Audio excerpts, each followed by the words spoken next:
समय की बात है। विनायक नगर नामक गांव में 65 साल की एक औरत लीलावती रहती थी।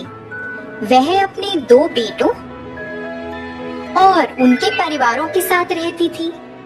वह एक ही घर में रहते थे। लीलावती को स्वादिष्ट खाने खाने का बहुत शौक था। उसे अच्छे कपड़े पहनने का, आईने में अपने आप को देखने का बहुत शौक था। जब उसके बेटे काम पर निकल जाते, उसकी बहुएं अपने काम में व्यस्त हो जाती, मगर लीलावती को इस बात की कोई परवाह नहीं थी। बड़ी बहू, ओ बड़ी बहू, इधर आओ जरा। जी जी माँ, बोलिए। अरे क्या तुम मुझे वो गिलास दे सकती हो जिसमें पानी रखा हुआ है? लीलावती बहुत आलसी थी। अपने बाजू में पड़ा हुआ गिलास भी वह उठा नहीं सकती थी। वह हर बार ऐसे ही करके किसी न किसी को बुलाती और उन्हें परेशान करती। उसकी बहुएं उसका कहना तो मान लेती थी, मगर वह भी बहुत परेशान रहती थी, क्योंकि उसे खाने का बहुत शौक था। जब अच्छा पकवान पकता था तो वह खुद रसोई घर में जाकर देखना चाहती थी कि क्या पक रहा है। अरे बहू सुनो, तुम क्या पका रही हो? खुशबू तो बहुत अच्छी आ रही है। फिर जब लीलावती की बहुओं ने खाना बना लिया तो वह इंतजार करती थी कि वह रसोई से बाहर कब आएंगी। वह रसोई में जाकर सभी पकवान देखती थी, एक एक करके उन्हें सूंघती थी और फिर कटोरी में सामान भरकर चुपचाप अपने कमरे में चली जाती थी। भोजन के समय बहुएं पहले सबको खाना परोसती थी, मगर जब उनकी बारी आती तो खाना कम पड़ जाता था। उन्हें पता ही नहीं था कि खाना कम कैसे पड़ जाता है। कभी कभी तो उनके पति उन्हें गुस्सा भी करते थे कि क्यों उन्होंने सही मात्रा में खाना नहीं बनाया है। ऐसा देख के लीलावती मन ही मन खूब हंसती, मगर वह अपने बेटों को कुछ नहीं कहती थी कि वह अपनी पत्नियों से ऐसे क्यों बात कर रहे हैं। फिर एक दिन लीलावती के बेटे बाजार से कुछ मिठाइयाँ लेकर आए और वो मिठाइयाँ उन्होंने अपने बच्चों के लिए रख दी। लीलावती से तो रुका ही नहीं गया। वह अपने पोते पोतियों के पास आई और मिठाई का डब्बा उनसे ले लिया। सुनो बच्चों, ये मिठाइयाँ मैं तुम लोगों में बराबरी में बांटूंगी। चलो अपनी आंखें बंद करो और अपना हाथ आगे करो बच्चों। ऐसा सुनकर बच्चों ने वैसा ही किया जैसे उनकी दादी माँ ने कहा। फिर लीलावती ने उस डब्बे में से कुछ मिठाइयाँ चुपचाप अपने पास रख ली और बाकी की मिठाइयाँ बच्चों को दे दी और फिर चुपचाप अपने कमरे में चली गई। ये ही नहीं, वह तो अपनी बहुओं की साड़ियाँ भी चुराती थी। जब उसकी बहुएं साड़ियों को तार पे सूखने के लिए टांगती, वह चुपचाप साड़ियाँ ले जाती। उसकी बहुएं परेशान हो जाती कि ऐसा किसने किया है। उन्हें लगता कि साड़ियाँ कहीं गुम हो गई हैं। माँ जी, आपने मेरी लाल साड़ी देखी क्या? मैं कई समय से ढूंढ रही हूँ मगर मुझे मिल ही नहीं रही। मैंने उसे सूखने के लिए तार पे डाला था, क्या आपने देखी है? नहीं बहू, मैंने नहीं देखी। मुझे लगता है वो पड़ोस की राधा ने ऐसा कुछ किया है। कल मैंने वो साड़ी उसके पास देखी थी। हाँ माँ जी, मेरी साड़ी भी गुम चुकी है। मुझे लगता है ये राधा का ही काम है। तुम दोनों को उसके पास जाकर बात करनी चाहिए।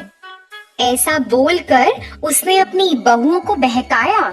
जैसा उनकी सास ने कहा, वह दोनों अपनी पड़ोसी राधा के पास गईं और लड़ने लगी। राधा की तो कोई गलती ही नहीं थी और उन्हें लड़ता देख लीलावती दूर से हंसने लगी। इनको तो पता ही नहीं चलेगा कि ये मैंने किया है। देखो कैसे लड़ झगड़ रही हैं। लीलावती ऐसे ही अपने परिवार में सबको तंग करती।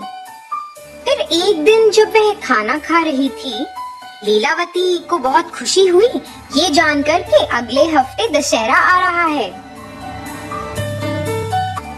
और वह चाहती थी कि सब लोग नए कपड़े खरीदें। जी माँ, हमें कपड़े खरीदने चाहिए। और हाँ, अभी सासू माँ भी आ रही हैं, तो क्या आप उनके लिए भी कपड़े खरीद लेंगी? वह दशहरा मनाने आ रही हैं। यह सुनकर लीलावती नाराज हो गई। उसे जलन मच रही थी कि वह क्यों आ रही है। आने दो उसे, मुझे पता है यहाँ से उसको कैसे भगाना है। अगले दिन लीलावती अपने कमरे से बाहर आई और उसने अपने बेटों और बहुओं को किसी का इंतजार करते हुए देखा। वह सब वेरांडे में खड़े थे। हे भगवान, देखो कैसे ये लोग उसका इंतजार कर रहे हैं। क्या इन्होंने मेरा इंतजार ऐसे किया है कभी? हे भगवान। फिर लीलावती के बड़े बेटे की सास वहाँ पधारी और जैसे ही वह अपनी गाड़ी से उतरी, बच्चे भागे दौड़े उनके पास गए। पुष्पा बच्चों के लिए और बाकी सब के लिए कई उपहार लाई थी। वह बच्चों के लिए खिलौने और बेटियों के लिए साड़ियाँ लाई थी।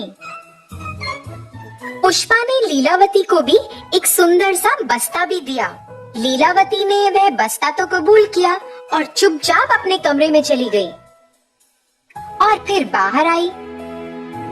बाहर आकर उसे स्वादिष्ट खाने की सुगंध आई, तो वह सोचने लगी कि बहुत कुछ बना है, मगर उसे जलन भी मच रही थी। ये देखो, इन बहुओं ने मेरे लिए कभी इतने सारे स्वादिष्ट पकवान बनाए हैं। अभी मैं इनको मजा चखाती हूँ। फिर ऐसा सोचते हुए वह इंतजार करने लगी कि कब उसकी बहुएं रसोई से बाहर आएं। जैसे ही वे दोनों रसोई से बाहर आई, चुपचाप लीलावती रसोई घर में चली गई और पकवान में उसने खूब सारी मिर्च डाल दी।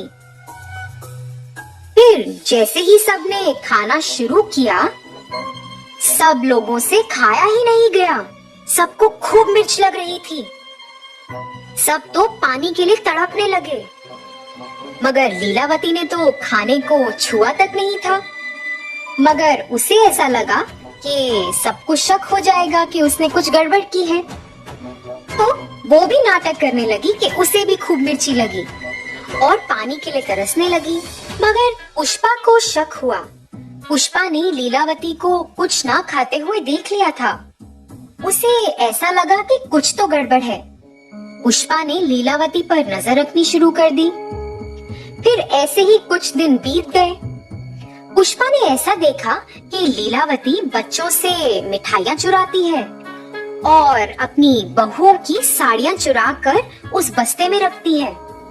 उसने यह भी देखा कि वह चुपचाप रसोई में जाके सब्जियां कटोरी में भरकर चुपचाप अपने कमरे में आ जाती है।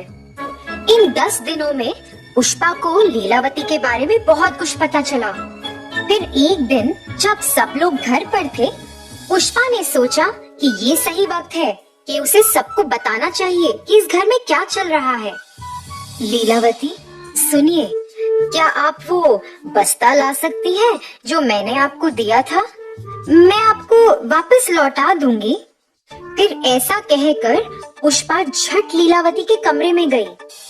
लीलावती तो पुष्पा से पहले जाने की कोशिश कर रही थी, मगर असफल रही। पुष्पा ने वो बस्ता खोला और सब लोग उसके अंदर देखकर हैरान रह गए। उसमें कई प्रकार की मिठाइयाँ, बहुओं की साड़ियाँ, आईना और पैसे थे। वह ये सब अपने परिवार वालों से चुराती थी। लीलावती, तुम्हारे बेटे, तुम्हारे बहुएं और तुम्हारे पोता और पोती, ये तुम्हारा परिवार है, ये किसी और के नहीं है। ये तुम्हारा परिवार है। लीलावती, तुम्हें क्या लगता है कि ये सही कार्य है जो तुम इतने दिनों से कर रही हो? माँ, आप ऐसा क्यों कर रही थी? इसी कारण से बच्चे हमेशा आपसे परेशान रहते थे। माँ, आपको नहीं लगता कि जब हम काम से घर आते हैं तो हम थके हुए होते हैं, और आपको ऐसा करने की क्या जरूरत थी? माँ, आप सबके साथ खुशी खुशी रह सकती हैं। आपने सबको कितना परेशान किया है माँ। माँ जी, आपने ही हमें राधा के बारे में बताया था। वो मेरी कितनी अच्छी दोस्त थी। आपके झूठ की वजह से अब मेरी दोस्ती भी उससे टूट गई है। माँ जी, हमने आपका बहुत ख्याल रखा। आप ऐसा कैसे कर सकती हैं हमारे साथ? लीलावती को अपने से कम उम्र के लोगों को ऐसा कहते हुए बहुत बुरा लगा। ज्यादा बुरा इसलिए लगा कि वह उसके खुद के परिवार वाले थे। उसे एहसास हुआ कि वह कितना गलत कर रही थी और उसने सबसे माफी भी मांगी। उस दिन से लीलावती अपने बच्चों का अच्छे से ख्याल रखती थी। वह अपनी बहुओं का भी खूब ख्याल रखती थी।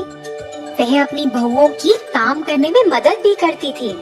ऐसा सब देखकर पुष्पा भी बहुत खुश हुई कि उसके रहते रहते लीलावती का हृदय परिवर्तन हुआ।